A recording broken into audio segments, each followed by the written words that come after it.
আমরা উপজেলার পক্ষ থেকে এই বন্যা এবং দুর্যোগের ক্ষয়ক্ষতি হ্রাস করার জন্য প্রয়োজনীয় উদ্যোগ গ্রহণ করব এবং আমরা ইউনিয়ন পরিষদের চেয়ারম্যান মহোদয়বৃন্দের সাথে এবং এই দুর্যোগ নিয়ে যারা কাজ করেন তাদের সাথে আমরা সার্বক্ষণিক যোগাযোগে আছি। তো সবার স্বতঃস্ফূর্ত অংশগ্রহণের মাধ্যমে আমরা দুর্যোগের ক্ষয়ক্ষতি যেন জনসাধারণের জীবনে কম প্রভাব ফেলতে পারে, সবচেয়ে কম প্রভাব যাতে ফেলতে পারে সেজন্য আমরা সর্বদা সচেষ্ট আছি।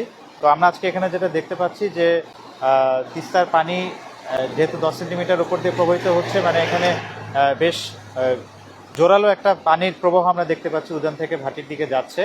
তো আমরা চেষ্টা করব যে আমাদের উপজেলা প্রশাসন, উপজেলা দুর্যোগ ব্যবস্থাপনা কমিটির যারা সদস্য আছেন সবার মাধ্যমে দুর্যোগের ক্ষয়ক্ষতি যেন সর্বনিম্ন পর্যায়ে থাকে সেজন্য আমরা সচেষ্ট থাকব।